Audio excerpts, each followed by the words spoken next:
Vous écoutez Radio Matania. Matania.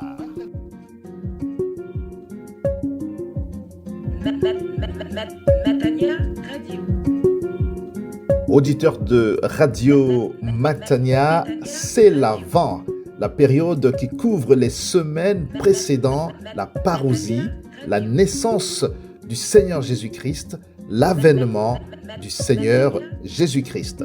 Et Radio Matania marque le coup par des exhortations quotidiennes dispensées par le pasteur responsable de l'église protestante évangélique Matania, le pasteur Claude-Philippe Missindibazi. Ainsi tous les jours, à 7h du matin, à midi, à 15h et à 20h, seront diffusées ces émissions, ces exhortations sur votre chaîne préférée, Radio Matania. Je vous invite à être fidèle à ce rendez-vous et à diffuser autour de vous cette invitation à vos proches, à vos collègues de travail, à vos frères dans la foi et à toute personne disposée à écouter ces importantes exhortations. Restez fidèles au programme riche et enrichissant de Radio Matania, la radio au service de l'Éternel, la radio au service du Seigneur Jésus-Christ, la radio au service du Saint-Esprit. Matania Radio.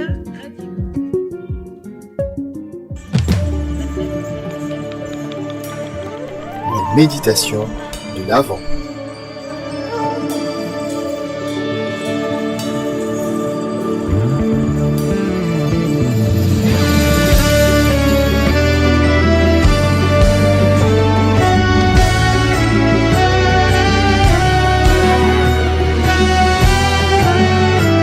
Méditation de l'Avent.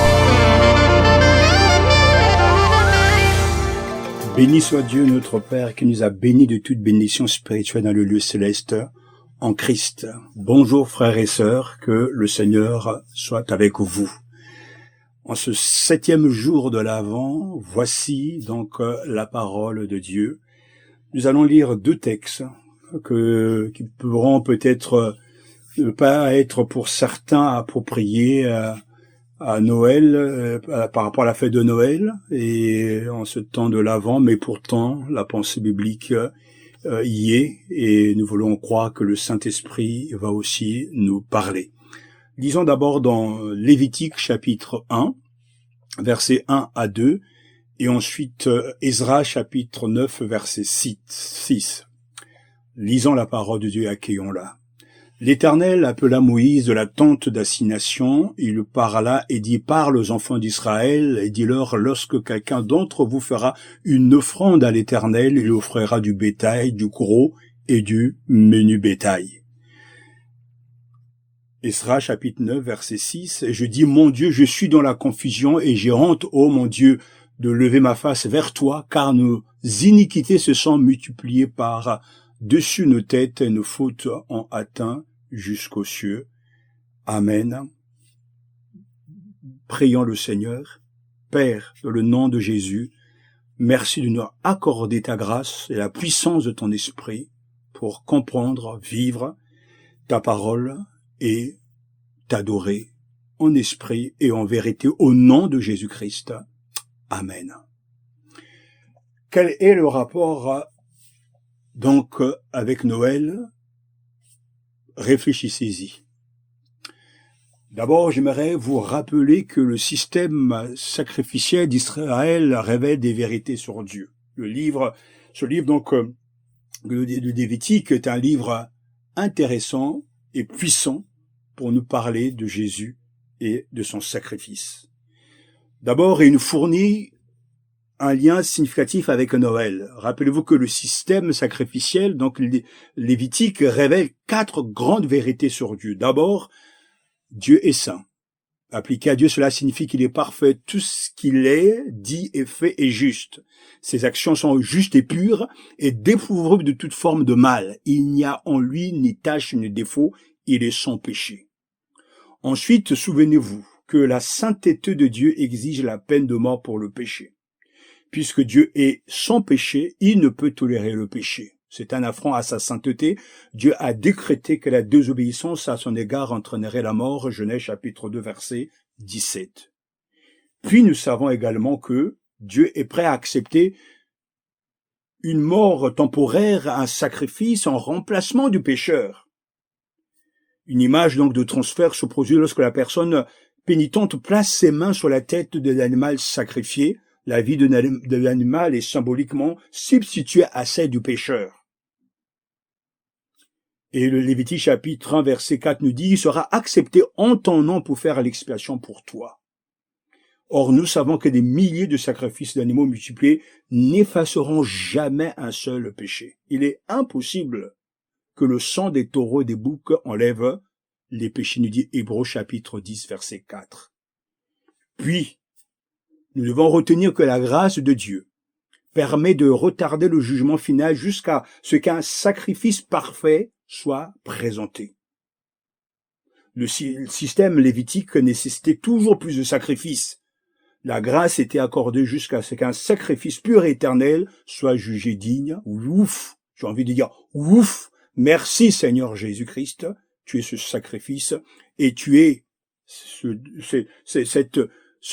bélier qui s'est donné une fois pour toutes pour notre salut. En attendant, le prêtre brûlera le tout sur l'autel en odeur agréable à l'Éternel, et le Christ est devenu c'est le sacrifice suprême, et qui, dans le sacrifice et l'odeur, monte jusqu'à Dieu notre Père.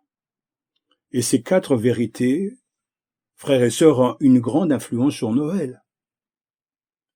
Oui, je sais, ce n'est pas souvent que nous pensons à des méditations, des dévotions de Noël tirées du Lévitique. Cependant, nous voyons Jésus dans chaque livre de la Bible, y compris et surtout dans le Lévitique. Ce livre nous offre une préfiguration très vivante de l'œuvre du Christ pour nous sur la terre. Comprendre le système sacrificiel de l'Ancien Testament conduit à comprendre le sacrifice du Christ pour nous. Le système sanglant de la loi de Moïse met en évidence le caractère pécheur de l'humanité. Pourtant, la grâce de Dieu a proposé un modèle qui acceptait autre chose que notre mort pour notre péché. Il est né pour mourir. Il est venu pour répondre à notre condamnation. Son nom est Jésus.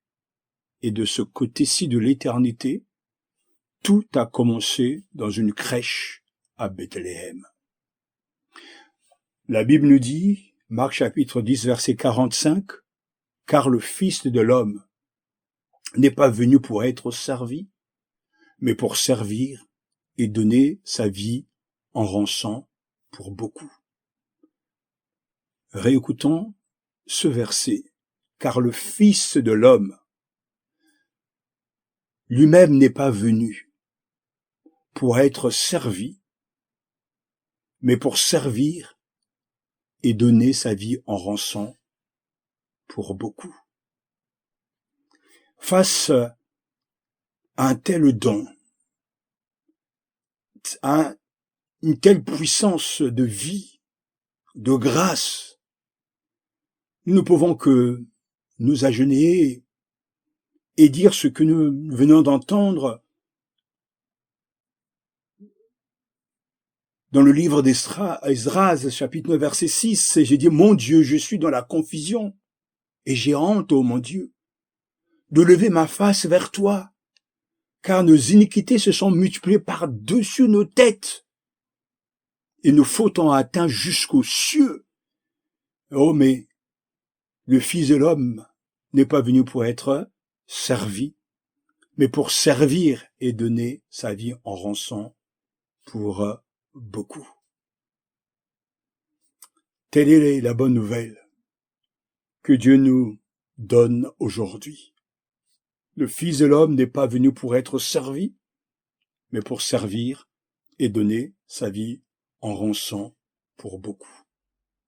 Chantez donc avec moi le refrain de ce chant rédempteur du monde. Merci notre Père d'avoir donné Jésus, ton Fils, et d'envoyer ta lumière par le Saint-Esprit, Rédempteur du monde. Merci notre Père d'avoir donné Jésus, ton Fils, et d'envoyer ta lumière par le Saint-Esprit. Oui, nous devons dire merci, notre Père, d'avoir donné Jésus, qui a lavé nos vies, purifié nos péchés par son sang, et qui a envoyé sa lumière pour nous éclairer, chasser nos ténèbres, car elle est réellement la rançon que le Père attendait une fois pour toutes. Il a donné sa vie, et nous te bénissons et nous te louons. Gloire à toi, Seigneur Jésus-Christ, d'être notre rançon et d'être notre Noël. Continuons à louer le Seigneur, à prier. Seigneur, merci de nous aider à nous concentrer sur le but de la vie de Jésus sur terre. Ce n'est certainement pas pour que nous fassions la fête avec des sucres d'orge et des chocolats, aussi amusant que cela puisse être, mais tu as envoyé ton Fils à Bethléem avec une mission. Il est venu pour montrer ton amour pour l'humanité, en tant que sacrifice ultime pour notre péché, une fois pour toutes. Aide-nous, Seigneur, à comprendre, à célébrer ton amour et ton don en cette période que nous choisissons de parler de toi puisque des festivités culturelles. Puissions-nous nous délecter de l'espérance que nous avons en toi, à la fois dans cette vie, dans la vie à venir. Nous te prions au nom de Jésus. Amen.